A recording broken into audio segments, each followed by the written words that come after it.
श्री सांचे दरबार की जय। नमस्कार भक्तों, अब हम पढ़ेंगे शुंभ वध। निशुंभ का तो खात्मा माता रानी ने कर दिया है, अब शुंभ वध पढ़ेंगे।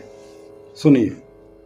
तो ऋषि कहते, राजन, अपने प्राणों के प्यारे भाई निशुंभ को मारा गया देखकर तथा सारी सेना का संहार होता जान शुंभ ने कुपित होकर कहा, दुष्ट दुर्गे, तू बल के अभिमान में आकर झूठ मूठ का घमंड न दिखा।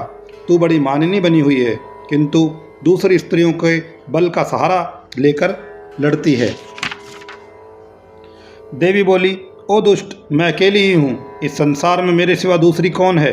देख, ये मेरी ही विभूतियाँ हैं, अतः मुझ में ही प्रवेश कर रही हैं। तदंतर ब्रह्माणी आदि समस्त देवियाँ अंबिका के शरीर में लीन हो गई और उस समय केवल अंबिका देवी ही रह गई। देवी बोली, मैं अपनी ऐश्वर्य शक्ति से अनेक रूपों में यहाँ उपस्थित हुई हूँ, उन सब रूपों को मैंने समेट लिया है, अब अकेली ही युद्ध में खड़ी हूँ, तुम भी स्थिर हो जाओ। तो ऋषि कहते हैं, तदंतर देवी और शुंभ दोनों में सब देवताओं तथा दानवों के देखते देखते भयंकर युद्ध छिड़ गया। बाणों की वर्षा तथा तीखे शस्त्रों एवं दारुण अस्त्रों के प्रहार के कारण उन दोनों का युद्ध सब लोगों के लिए बड़ा भयानक प्रतीत हुआ। उस समय अंबिका देवी ने जो सैकड़ों दिव्य अस्त्र छोड़े, उन्हें दैत्यराज शुंभ ने उनके निवारक अस्त्रों द्वारा काट डाला। इसी प्रकार शुंभ ने भी जो दिव्य अस्त्र चलाए, उन्हें परमेश्वरी ने भयंकर हुंकार शब्द के उच्चारण आदि द्वारा खिलवाड़ में ही नष्ट कर डाला। तब उस असुर ने सैकड़ों बाणों से देवी को आच्छादित कर दिया। यह देख क्रोध में भरी हुई उन देवी ने भी बाण मारकर उसका धनुष काट डाला।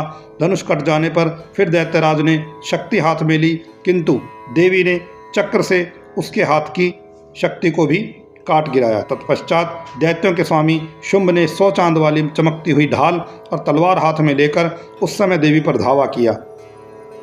उसके आते ही चंडिका देवी ने अपने धनुष से छोड़े हुए तीखों बाणों द्वारा उसकी सूर्य किरणों के समान उज्ज्वल ढाल और तलवार को तुरंत ही काट दिया। फिर उस दैत्य के घोड़े और सारथी मारे गए। धनुष तो पहले ही कट चुका था, अब उसने अंबिका देवी को मारने के लिए उद्धत होकर भयंकर मुदगर हाथ में ले लिया और उसे आते देखकर देवी ने अपने तीक्ष्ण बाणों से उसका मुदगर भी काट डाला। इस पर भी वह असुर मुक्का तानकर बड़े वेग से देवी की ओर झपटा। उस दैत्यराज ने देवी की छाती में मुक्का मारा, तब उस देवी ने भी अपनी छाती से एक चाटा जड़ दिया। देवी का थप्पड़ खाकर दैत्यराज शुंभ पृथ्वी पर गिर पड़ा, किंतु पुनः सहसा पूर्वतः उठकर खड़ा हो गया। फिर वह उछला और देवी को ऊपर आकाश में ले जाकर खड़ा हो गया। तब चंडिका का आकाश में भी बिना किसी आधार के शुंभ के साथ युद्ध करने लगी। उस समय दैत्य और चंडिका देवी आकाश में एक दूसरे से लड़ने लगे। उनका यह युद्ध पहले सिद्ध और मुनियों को विस्मय में डालने वाला था। फिर अंबिका देवी ने शुंभ के साथ बहुत देर तक युद्ध करने के पश्चात उसे उठाकर घुमाया और पृथ्वी पर पटक दिया। पटके जाने पर पृथ्वी पर आने के बाद वह दुरात्मा दैत्य पुनः चंडिका देवी का वध करने के लिए उनकी ओर बड़े वेग से दौड़ा। तब समस्त दैत्यों के राजा शुंभ को अपनी ओर आते हुए देखकर देवी ने त्रिशूल से उसकी छाती छेद कर उसे पृथ्वी पर गिरा दिया। देवी के शूल की धार से घायल होने पर उसके प्राण पखेरु उड़ गए और वह समुद्रों, द्वीपों तथा पर्वतों सहित समूची पृथ्वी को कपाता हुआ भूमि पर गिर पड़ा। तदंतर उस दुरात्मा के मारे जाने पर संपूर्ण जगत प्रसन्न एवं पूर्ण स्वस्थ हो गया तथा आकाश स्वच्छ दिखाई देने लगा। पहले जो उल्कापात मेघ सूचक होते थे वे सब शांत हो गए तथा उस दैत्य के मारे जाने पर नदियां भी ठीक मार्ग से बहने लगी। उस समय शुंभ की मृत्यु के बाद संपूर्ण देवताओं का हृदय हर्ष से भर गया और गंधर्वगण मधुर गीत गाने लगे। दूसरे गंधर्व बाजे बजाने लगे और अप्सराएं नाचने लगी।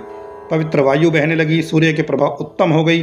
अग्निशाला की बुझी हुई आग अपने आप प्रज्वलित हो गई तथा संपूर्ण दिशाओं के भयंकर शब्द शांत हो गए। इस प्रकार श्री मार्कंडेय पुराण में सावर्णिक मनवंतर की कथा के अंतर्गत देवी महात्म्य में शुंभवध नामक 10वां अध्याय पूर्ण हुआ।